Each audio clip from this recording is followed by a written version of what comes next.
Hi, my name is Ishita and today is my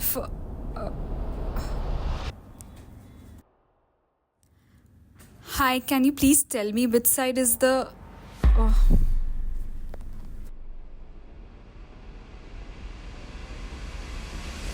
So colleges very well teach you how to write exams, but not how to write emails.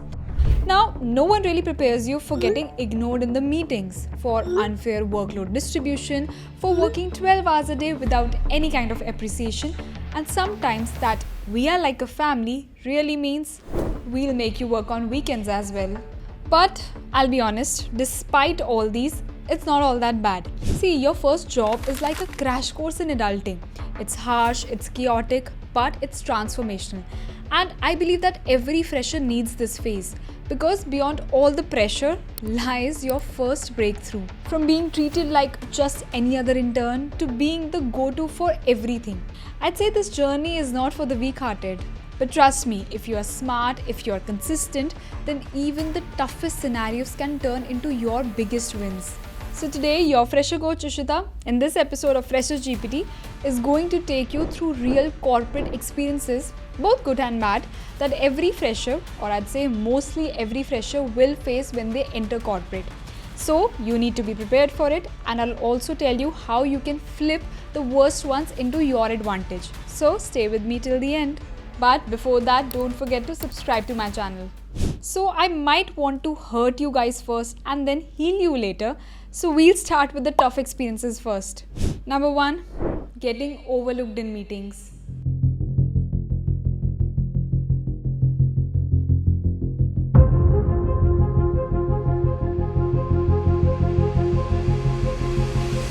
So what can happen here is, for example, you are a part of a meeting and you speak up your point. But what you realize is that there is silence. And when 10 minutes later, a colleague of yours or maybe a senior of yours almost says the same point, but suddenly there is acknowledgement, there is appreciation. I know, it stings. And you feel invisible. You might also start questioning yourself that did I even speak it right or did I even make sense? But here's the truth, it's not always about what you are saying in a meeting. It's about who they are used to listening to always. And as a fresher, in the beginning, your voice might not carry weight yet. But that doesn't mean that you stop using it. Now, how you can deal with this? Start small, but definitely don't stop. So if you feel like that your point got missed in a meeting, what you can say is, Yeah, so I'd like to quickly build on what I shared earlier.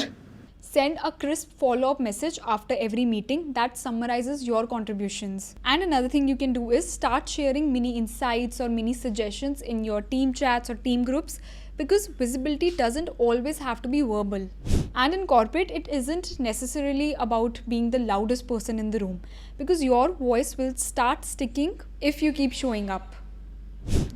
Secondly, unfair workload distribution.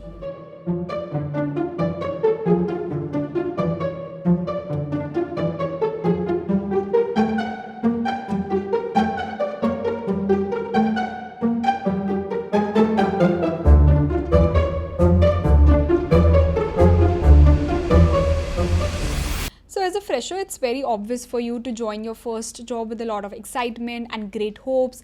But I'd say be prepared to do the grunt work as well. It might be something like Excel cleanups, arranging meetings for your seniors, or even making the coffee rounds. Yes, sometimes literally. Because you are new. So they might say that this is a part of your learning process. But sometimes it's just that the seniors want to offload themselves with the kind of work that they don't want to touch. And see, grunt work is fine to an extent. Everyone has to go through it in the initial phases and it's normal as well. You need to know how to use it smartly. And how you can do this? Firstly, don't just say yes to each and everything that your senior asks you to do. So while helping your seniors with the low value task, also ask for a project of value. By saying something like this, yeah, I'm happy to handle this, but could I also shadow you on the client project as well? I'd love to learn how it's done.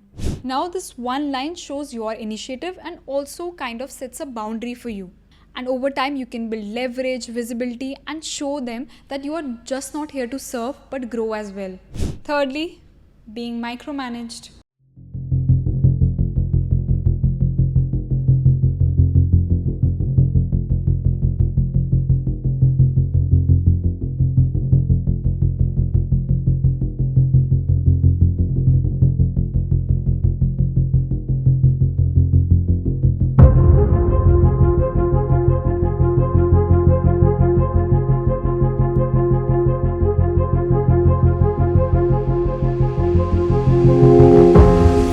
So, what can really happen here is that you submit a piece of work and your manager questions everything: your wording, your thought process, your ideation, even your fonts, basically everything.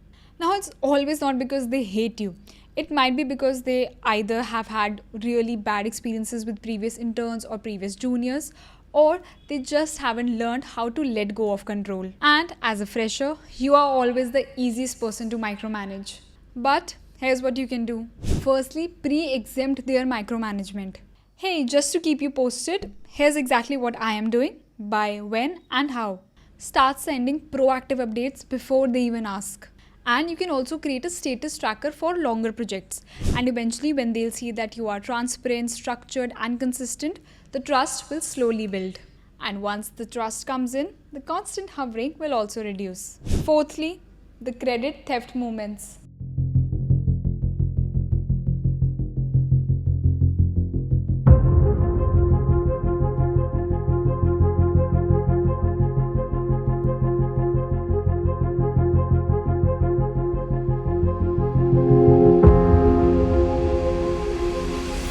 So, just as it says, you did the work and someone else takes the credit. You might feel angry, frustrated, disrespected, and invisible.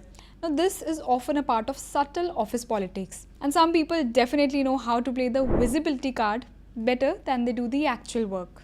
And navigating this without getting jaded is an art form that you'll need to learn. So, my first advice to you would be, don't confront in anger. It might make things even worse. But instead, start making your contributions visible beforehand. Here's the final report that I prepared. Or tag your name in the version history.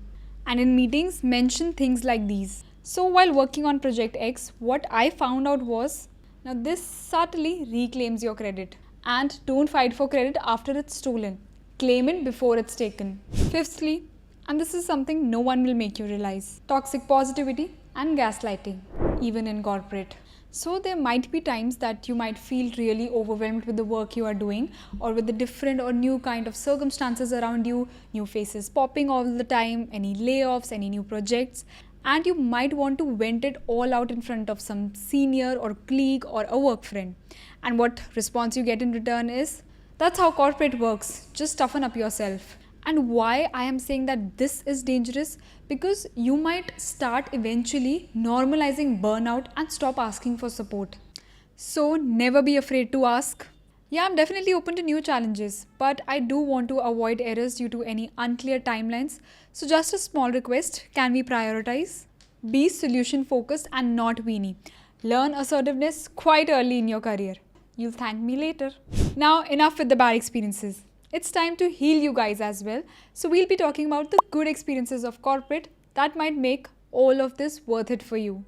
Firstly, the most basic one, but also that lays your foundation: rapid confidence and skill growth. So in just a few months, what can happen is that you might go from Googling how to write a professional email to handling real projects, real deadlines, leading meetings, or even client projects. See, corporate definitely throws you into a lot of chaos, but that's exactly where growth happens.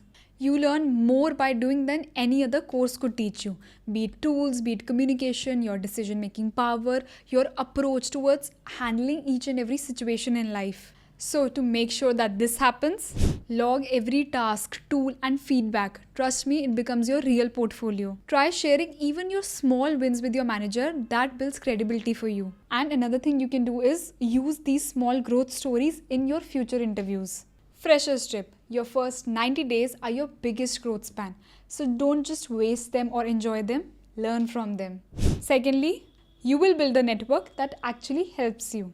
So in your first few weeks, you might stay just within your team, like heads down, trying not to mess up with everyone, just trying to be in the good books of everyone. But slowly, what you will do and what you need to do as well is start interacting with people outside your department. For example, maybe someone from the design team helps you with a presentation, or maybe someone from any other department compliments you for your inputs in a meeting. And that's where it all begins. the start of your actual corporate network. Because corporate is about visibility and people work with people they trust. So your network should not be confined to only collecting the LinkedIn contacts. You need to build real relationships as well with people who remember you for your work, for your attitude, and maybe how you made their job easier. Now, how you can achieve this? The most basic thing, start with small and genuine interactions. For example, after a meeting, just randomly DM someone that you feel made a very valid point in the meeting and say, "Hey, I loved the point you made in the meeting today. Can I ask something about it?" And also start offering help. Don't just ask for it. And if you can, start attending cross-functional calls or company events even if they seem boring. Follow up smartly. After a collab, just drop this. Thank you so much. Loved working with you on this and definitely learned a lot. Now, what happens after all this is that on days when there's a big opportunity, your name gets dropped in the room because you were on people's radar without forcing it. And thirdly, see your work go live. Basically, your first win moments. So you complete a client project and it finally goes live. Your design gets published, your code goes live, or your strategy finally gets implemented. And that's a great feeling. Because you realize that this just wasn't any college assignment or any college project. Your work actually mattered, and your opinions and your inputs will actually matter and be acknowledged. Now, how you can leverage it? Document it properly and add it to your resume, LinkedIn, and your interview answers. You can write it like handled end-to-end project X for client Y with Z timeline. Now, freshest tip, even one solid live project can speak louder than 10 internships on paper. So, make sure to work for that opportunity. And fourthly, learning what you definitely don't want to do. So another thing that is guaranteed to happen in your first job, you are going to find stuff you absolutely hate. For example, cold calling, you might dread it. Excel, you might want to delete that entire sheet and just disappear. Or maybe it's the micromanaging culture that sucks the energy out of you. Because in your first job, you will not just learn what you are good at, you will also learn what's definitely not meant for you. And trust me, that clarity is very important. So here's what you need to do. Start observing that what tasks or what roles or what projects actually energizes you versus what drains you. And when you start observing these patterns, you will get the direction where to go next. For example, if your brain lights up during research work but shuts down during client calls, then you have got your answer. And I'll also say that start journaling it, tracking it.